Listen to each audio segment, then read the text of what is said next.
outside people naturally wouldn't know, and even people who distill don't even think about it. When material, whether it's lavender flowers or rosemary leaves or balsam chips or sandalwood sawdust, the minute it starts to heat, it starts to distill. So this up on top is great, and this is fine. If this was left to sit here till tomorrow, it would start distilling. If it was left to sit until Friday, it would be distilled. Now, what does that mean? It's distilled. Well, where is the oil going? The oil starts to homogenize inside the plant because it's at a vapor state at this point. It's not a liquid state, it's vapor. And so the vapor inside of the fiber of the material can exit and regress in and out of that channel that the molecule pockets lay in very easily, and it all happens just from temperature. The temperature creates the first stage of what's called homogenization, which is part of decomposing of the wood. The decomposing is what allows the enzymes to activate inside the channel that the molecules are in, to break it down, to soften it, to release it so it can go out.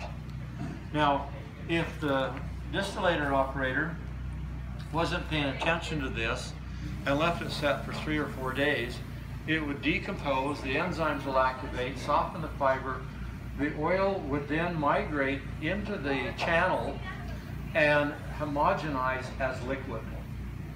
So when you put it in the cooker and cook it, you would get liquid more than you would oil. And it would be very, almost brackish type, because it's already had the enzymatic activity taking place between the wood and the oil vapor itself. So that whole interaction. And so when that happens, the distillery is not really anxious about throwing away 50 gallons, or which is what would get produced in a full distillation of sandalwood oil. It wouldn't matter if it was 5 gallons. If you figure 5 gallons at $2,500 a gallon, or $2,500 a quart approximately, so 4 times that for a gallon of sandalwood oil to the operator, he's not really excited about throwing it away. So what happens? What do most companies do with that? Sell it to other people.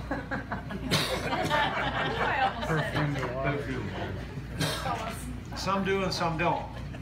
What most do is then they cut it. They cut it to make it have the appearance of sandalwood oil by adding synthetic sandalol to it. And it goes out on the market, and that looks fine. But here's the thing with oils. These young people that are pretending to be GC operators have never figured out yet. There's X number of percentage of molecules in every oil. In a GC mass spec operation, you will never see 100% molecules in an essential oil. And why is that? Because there are compounds in there that aren't identified. There's some that are just labeled as unknown because they haven't identified because they're so minute. Now, it's not unusual to identify 98, even up to 99% of the molecules, but you will never identify 100%.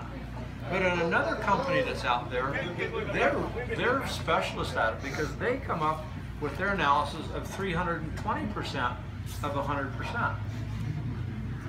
Their lavender oil has 320% molecules in it. So how do you get 320% out of 100%? And they haven't even figured that out yet. It doesn't happen. It's because of all the synthetic molecules they added to it adds up to 320%. And so people, you know, they're marketers and they think, oh, the more molecules, the better it looks. You know, the purer it is. But my point being that in that, we'll say 99% range of molecules that are identifiable, every one of those molecules has a specific percentage range. Might be 0.2, it might be 0.1, but there's always a percentage range. Your top 10 molecules will generally make up 60% of that oil. So when you're looking at your printout, if you know what you're looking at and you look at your molecules, you say, okay, we got 45, 48% sandalwood. That's really good. If you got greater or less than that parameter, then you know something is wrong. Now that doesn't mean the oil has been cut either, because you can distill any oil wrong and come out with a whole different chemistry. You can let, it's like, I showed the guys this just a couple of weeks ago down at the Mona farm. I had to remove a tree in front of our house by our garage because when I bought the house, it was only 6 feet tall. Last week, when we cut it down, it was over 40 feet tall and as big around as this, and it lifted all the cement and was starting to go under the corner of the garage. So Mary, she said, honey, you've got to take that tree down. I said, no, I can't cut a tree down. She said, you got to, it's going to come in the garage. I said, that's okay, it's welcome. But she had different opinions, so the tree is gone. And I have a black eye. So,